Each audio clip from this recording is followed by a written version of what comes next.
आप सभी को नवरात्रा के पहले दिन की बहुत बहुत शुभकामनाएं। शैलपुत्री देवी दुर्गा के 9 रूपों में से सबसे पहले जानी जाती है। हिमालय की पुत्री होने के कारण इन्हें शैलपुत्री कहा जाता है। माँ शैलपुत्री का स्वरूप बेहद शांत और सरल है। देवी के एक हाथ में त्रिशूल और दूसरे हाथ में कमल का फूल है। नंदी की बैल पर सवार माँ शैलपुत्री को वृक्षोरूढ़ा और उमा के नाम से भी जाना जाता है। पौराणिक कथा के अनुसार पूर्व जन्म में माँ शैलपुत्री का नाम सती था और वे भगवान शिव की पत्नी थी। अब शैलपुत्री को सती क्यों होना पड़ा, इसके पीछे की एक मार्मिक कहानी सुनिए।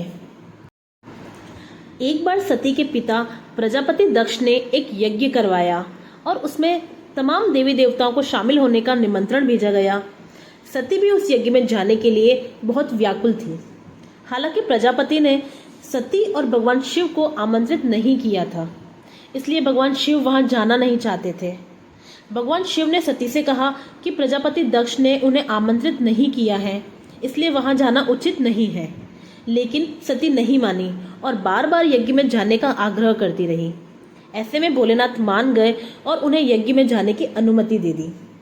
सती जब अपने पिता प्रजापति दक्ष के यहाँ पहुंची तो उन्होंने देखा कि वहां ना तो कोई उनका आदर कर रहा है और न ही प्रेम से उनसे मिल रहा है। सती की माँ को छोड़कर सभी ने उनसे मुंह फेरा हुआ था। यहाँ तक कि उनकी सगी बहनें भी उनकी हंसी उड़ा रही थी, उनके पति महादेव का तिरस्कार कर रही थी। स्वयं प्रजापति दक्ष ने भी उनकी पुत्री का अपमान किया।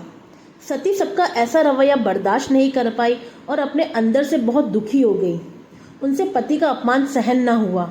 इसके बाद सती ने ऐसा कदम उठाया जिसकी कल्पना स्वयं दक्ष प्रजापति भी नहीं कर सके। सती ने उसी यज्ञ में कूदकर आहुति दे दी और भस्म हो गई। उन्होंने अपने प्राण त्याग दिए। जैसे ही भगवान शिव को यह बात पता चली तो वे बहुत क्रोधित हुए और उन्हें अपने गुस्से की ज्वाला में उस यज्ञ को ध्वस्त कर दिया। कहते हैं कि सती ने फिर हिमालय की पुत्री के रूप में जन्म लिया और वहां जन्म लेने की वजह से उनका नाम शैलपुत्री पड़ा। अब बात करते हैं इनकी पूजा विधि के बारे में। नवरात्रि में घट स्थापन का विशेष महत्व है। नवरात्रि के पहले दिन विधि विधान से घट स्थापन मतलब कलश स्थापना की जाती है। घट स्थापना के लिए इन सामग्री का होना बहुत जरूरी है।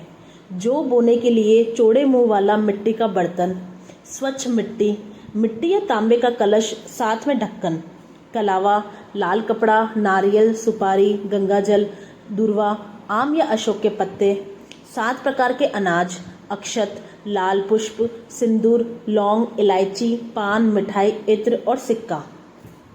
नवरात्रि के पहले दिन माँ शैलपुत्री की पूजा से पहले शुभ मुहूर्त में घट स्थापना करें, अखंड ज्योति प्रज्वलित करें और भगवान गणेश का आह्वान करें।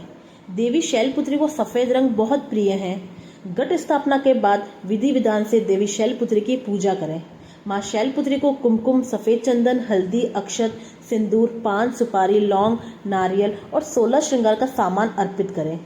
देवी को सफेद रंग के पुष्प, सफेद मिठाई जैसे रसगुल्ला का भोग लगाएं।